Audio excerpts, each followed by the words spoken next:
Hoy nos encontramos en el Colegio Iberoamericano de Puerto Ordaz, en la coordinación general a cargo de la profesora Nervis Noriega, licenciada en educación con más de 20 años de experiencia docente, coordinadora desde hace poco tiempo en el colegio, pero bueno, haciendo un trabajo excelente para la institución. Orgulloso porque es profesora de mi hijo José David, que está aquí también ayudándonos en este entrevista. Sí, señor. Nosotros, como padres y representantes, vemos con preocupación cómo la educación en Venezuela ha sufrido cambios en su plan educativo. Y no sabemos si a ciencia cierta si lo que tenemos es lo que necesitamos. ¿Cuáles son las principales diferencias que usted considera que existen entre la educación que tenemos actualmente y la educación que necesitamos a futuro?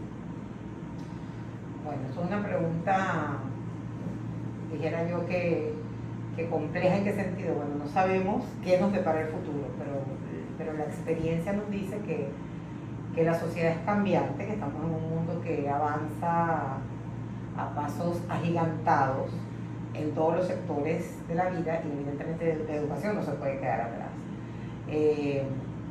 Las diferencias exactamente que existen entre esta educación y la que vamos a tener, yo no te puedo decir que están dadas, que son claras, pero sí pudiera decirte qué creo necesitamos para poder tener una educación en el futuro que sea de mejor calidad que la que estamos viviendo en la actualidad.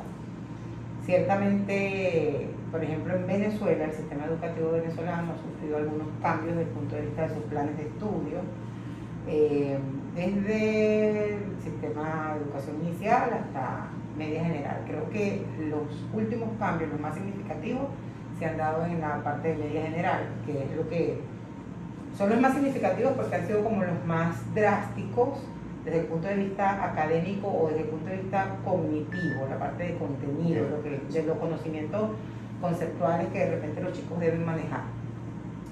Y también de contenidos procedimentales, porque para ponerte un ejemplo, en épocas pasadas nosotros estudiábamos y teníamos horas de laboratorio, que se hacían prácticas en las materias prácticas como biología, química, física. Esas horas de clase no están consideradas en el nuevo plan de estudios que se maneja en media general. Las prácticas no están abolidas, pero no están las horas. Entonces el profesor tiene que en el tiempo que desarrolla su clase, bueno, tratar de ingeniárselas para poder hacerlo. Entonces cuando me hablas de diferencias, yo creo que evidentemente deberíamos no ceñirnos tanto a una estructura, a un plan de estudio rígido que probablemente no nos va a garantizar muchas cosas en un futuro. Los que hemos pasado por la universidad, que hemos estudiado también en otros niveles, diría yo, nos damos cuenta que muchas de las cosas que nos enseñaron cuando estábamos jóvenes, bueno, no las necesitamos en el tiempo para desenvolvernos profesionalmente, ¿me explico? Y a veces los planes de estudio están alejados a esa realidad o a esa necesidad que tenemos. Con respecto a qué debemos potenciar o qué es lo que necesitamos para la educación del futuro, que los estudiantes puedan desarrollar competencias, para que puedan ser competentes ante los retos que nos depara la sociedad que va en esos pasos agigantados. ¿Qué tipo de competencias? Bueno, todo lo que le permita desenvolverse acertadamente y asertivamente también dentro del campo laboral. Y evidentemente el tener un plan de estudio rígido con algunos contenidos específicos no te va a dar eso, no va a facilitar que eso se desarrolle. ¿Qué sí deberíamos evitar o eliminar? Quizás posibles adoctrinamientos en algunos sentidos de algunos contenidos que están enmarcados dentro de todo lo que tiene que ver con la ciencia, con la tecnología, y dejar de relacionarlos directamente con cosas que el Estado como tal lo relaciona, porque para el estudiante no tiene sentido. Entonces, que hay que potenciar el desarrollo de competencias, pero de competencias que le permitan al estudiante o al chamo de hoy en día poder desempeñarse en un futuro de una manera eficiente, pero para que puedan desarrollar esas competencias necesitan también estar dentro de un contexto que le permita desenvolverse en todas las áreas que le rodean sin, ¿cómo diría yo? Sin grímbolas, ¿no? Sin claro. Que te permita como explorar todo. Tener una visión. Entonces, correcto. Entonces, bueno, a veces eso resulta un poco complejo, tú poder mirar, tú dices, bueno, ¿qué necesita un futuro? Sí, sí necesitamos muchas cosas porque si la sociedad hasta el momento ha ido avanzando, nosotros tenemos que avanzar con ella. Y en educación tenemos que ser competentes para. Y desarrollar competencias definitivamente no es fácil, no es algo que pudiéramos decir, contribuimos poco a poco a que esas competencias se desarrollen, pero esa visión macro que debemos tener como docentes creo que todavía no la tenemos porque estamos en un sistema educativo que está fraccionado por un plan de estudio que, bueno, que te dice esto es lo que tienes que dar y aquí te tienes que desenvolver, ¿no? Creo que eso desde el punto de vista de nuestro sistema educativo venezolano. ¿Qué cambios serían necesarios en el sistema educativo para poder proporcionar una educación adecuada a la necesidad de los estudiantes y de la sociedad en general? Bueno, como ya venía diciendo, quizás abrir un poco más ese compás de las temáticas que se deben abordar, ¿no? Desde el punto de vista conceptual en las aulas, igual desde el punto de vista procedimental. Pero hay cosas que yo pudiera rescatar de lo que se ha hecho en la actualidad. Por ejemplo, todo lo que tiene que ver con grupos que se llaman grupos de creación, producción, se me fue ya, grupos de, ¿cómo se llaman los CRP? Creación, reproducción, recreación y producción. Bueno, no, dentro de los cambios creo que, aunque se han dado algunos que han sido negativos, creo yo, en cuanto a lo de los contenidos que se han enmarcado, las horas que se han eliminado en algunas áreas, o sea, ese tipo de cosas. Hay otros cambios que han sido, considero, positivos. Tiene que ver con la creación de unos grupos que empezaron siendo los grupos estables, por lo menos en media general. Eran los grupos de creación, recreación y producción, actualmente llamados grupos de CRP. Eso es una buena iniciativa porque le permite al estudiante explorar otras habilidades, otros dones, otros talentos que probablemente van a garantizar que él esté o desarrolle competencias en áreas en las que realmente tiene esos talentos y dones.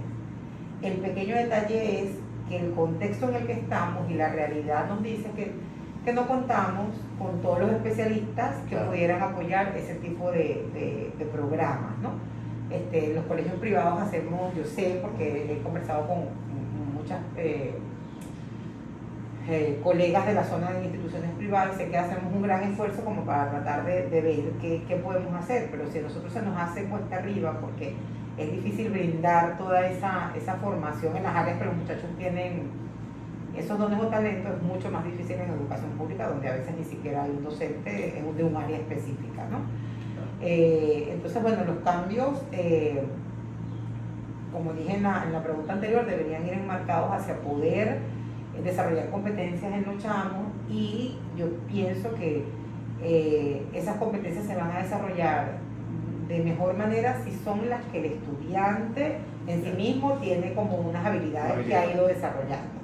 O sea, todos tenemos la capacidad, pero si en algún momento la convertimos en habilidad y el sistema educativo en el que yo estoy me permite potenciar esa habilidad, desarrollar mis competencias de una manera significativa, probablemente yo voy a ser exitoso en lo que haga, pero a veces no es la realidad para todos.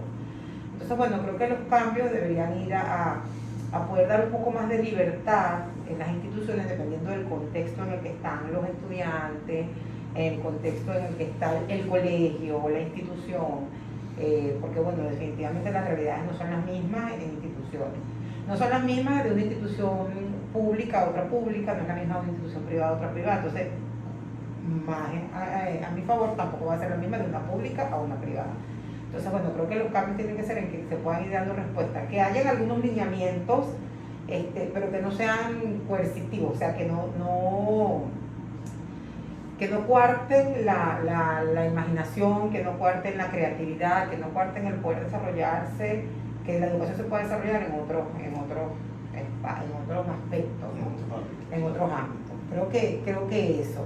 Y que se puedan adecuar a las necesidades, porque otra de las cosas que ha estado pasando en la actualidad es que cada día, no sé por qué, yo creo que bueno, tiene que ver también con que como todo avanza, hemos ido descubriendo algunas necesidades educativas especiales, y algunas probablemente las sufrimos nosotros en nuestra época, pero no estaban, voy a decir al descubierto, no habían sido como identificadas. Hoy en día hay muchas de estas necesidades educativas que están identificadas y que pueden ser atendidas dependiendo de los especialistas que existen en aulas integrales o aulas donde hay inclusión educativa, donde pueden participar niños con estas necesidades especiales.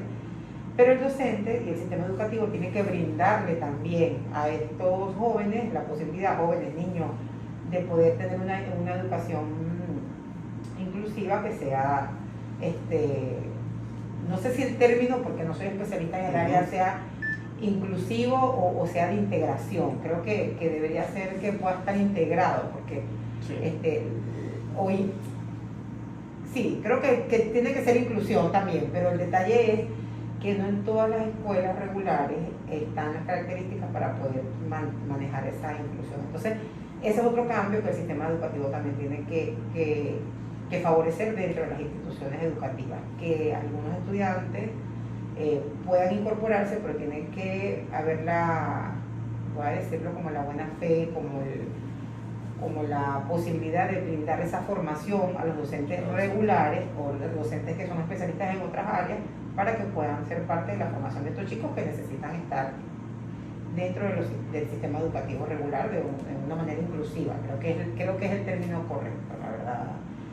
A veces tengo mis confusiones con lo de inclusión e integración, pero creo que el término correcto es inclusión. ¿Qué papel cree usted que debería desempeñar el docente y los padres en casa en el proceso de transformación de la educación hacia un modelo más eficiente y efectivo? Bueno, esto es una responsabilidad compartida, ¿verdad? Ahí siempre se ha hablado de la triada, ¿verdad? Escuela, familia, comunidad, pero sí, definitivamente los representantes son indispensables, así como el docente en el proceso educativo de cualquier ciudadano. El papel es determinante porque yo siempre hago las analogías y digo, un docente de repente... Estamos en vivo. Yo siempre hago las analogías, y digo que el papel de los padres y representantes es fundamental en el proceso educativo, así como el papel del docente. Yo siempre hago analogías con mis estudiantes y digo, bueno, y con mis colegas, y digo que los médicos en una operación se les muere un paciente, pero ahí se acabó la vida, se extinguió, ya no hay. Pero en educación, nosotros con alguna actitud, alguna acción, podemos matar en vida a una persona, a un estudiante, al no poder reconocerle sus talentos, sus capacidades, sus dones, al no poder reconocer el potencial que probablemente no ha evidenciado en el momento que tú lo tienes como estudiante, pero que sí lo tiene. Entonces, es determinante el papel del docente por muchas cosas. Primero porque es el que de una u otra forma impulsa al estudiante a creer en sí, o sea, a creer, además lo hace el papá, lo hace la mamá, pero el profesor te da como ese empujón de que mira, tienes talento, puedes hacerlo, aun cuando no lo vea explotado al 100%, sabe que hay un potencial dentro de cada uno de sus estudiantes y debe desarrollarlo de una u otra manera, o debe tratar de que el estudiante lo desarrolle de una u otra manera. Es un papel transformador porque impulsa al estudiante, pero es un papel también transformador porque debe buscar las mejores herramientas, estrategias, actividades, técnicas, o sea, todo lo que ese conjunto de procedimientos que le permitan a él o que me permitan a mí, incluyéndome como docente, potenciar todo eso que tiene mi estudiante. No podemos quedarnos centrados en un programa, anclados a un programa, porque nos da el Ministerio de Educación, no podemos quedarnos anclados a un programa porque nos da nuestro... Siempre tenemos que ir más allá. Ciertamente, yo siempre lo digo y bueno, muchos docentes probablemente o colegas me criticarán. Aunque nosotros decimos que estamos o creemos que estamos viviendo un modelo pedagógico constructivista, seguimos anclados a un modelo pedagógico conductista, donde ante un estímulo damos una respuesta y hay la recompensa, y lo vemos porque bueno, vivimos en un sistema o estamos con un sistema educativo que te evalúa, te da tu nota, te premia y tú en función de eso sigues trabajando. Entonces, ¿está mal? No, no está mal, porque bueno, hay cosas que hay que ir, pero el docente no puede quedarse nada más ahí, debe buscar desarrollar en su estudiante esas competencias que he venido diciendo desde el inicio de la entrevista, y no solo competencias productivas o técnicas productivas, sino también todas las que tienen que ver con las habilidades blandas, no solo que tengan que ver con liderazgo, con comunicación asertiva, sino que yo lo practique, pero que lo practique por convicción, porque lo conozco, sí. porque sé como estudiante cómo funciona. Entonces, el docente es determinante, tiene que ir siempre hacia la transformación, el papel, para que pueda ser eficiente. Su papel dentro del espacio en el que está, y que pueda también ser eficiente dentro de la sociedad en la que forma parte, tiene que ser un rol transformador. No puede ser un docente imitador o un docente que copie, tiene que buscar explotar tanto habilidades técnico-productivas como habilidades blandas, científicas, tecnológicas, siempre ir más allá de lo que nosotros creemos necesitamos, porque bueno, también lo dije en un principio, el mundo avanza a pasos agigantados y nosotros tenemos que ir a la parte de lo que nos proponen. Creo que estamos listos. Sí. Ay, Dios mío. Y finalmente, un saludo. Usted como profesora de la cátedra, ¿verdad? Que no lo mencionamos al principio, de didáctica, ¿no? Del componente docente, conjuntamente con la Universidad Católica Andrés Bello. Bueno, un mensaje para esos compañeros, para que sepan que está aquí y que sea ánimo que siempre los profes nos dan. Bueno, yo siempre contenta, creo que esto es uno de los, dentro de mis roles docente, uno del que más disfruto es poder ser profesora dentro del componente docente que desarrolla la Universidad Católica Andrés Bello, porque disfruto el hecho de ver cómo otros profesionales de otras áreas apuestan a la educación, porque se reconoce que es lo único que puede transformar no solo un país, una sociedad, el mundo. Entonces, el poder estar ante otros profesionales de diversas áreas, de los cuales aprendo muchísimo, pero disfrutar su pasión por la importancia por reconocer la importancia de la educación, para mí siempre es gratificante. De verdad que esto es uno de los roles que más disfruto. Le envío besos a todo el grupo. No creo que se me quede nadie por fuera, pero voy a ver si me acuerdo. Voy a empezar: Jorge, Andy, Carolina, Yuli, Yosania, Carlos, Ana Hilda, Elizabeth. ¡Qué memoria, profe! ¡Qué memoria! Viste, me hiciste perder Joel. ¿Quién más me falta por ahí? Bueno, Stephanie, la chiquita, Antonella. Bueno, todos, de verdad, agradecida. Edgar también, creo que se me estaba quedando por fuera. Agradecida por la oportunidad de haber compartido con ustedes. Y bueno, nada, estoy a la hora. En especial a la profesora Dilia. Bueno, a mi querida Dilia, que ya sabe. Que la puso en este compromiso. Esto es un compromiso, porque desarrollando la entrevista decía, bueno, pero esto es lo que quiero decir, pero me iba por otro lado, y bueno, es complicado. Realmente uno tiene que tener mucha oratoria, y eso lo van a aprender con la profe Yamile Pinto. Pero debe tener esa capacidad para poder expresarse correctamente, y bueno, hice mi mejor esfuerzo, así que un saludo para todos. Bueno, muchísimas gracias a la profesora licenciada Luna Noriega, de verdad un ejemplo para nosotros, orgulloso de que haya sido o que siga siendo pues este aporte para mí, mi profesora, en especial mi profesora. Yo creo que no sé si saludé a Carlos. Bueno, Carlos también. Gracias, profe. Bueno, vamos a la orden. Ay, Dios. Esto fue la entrevista.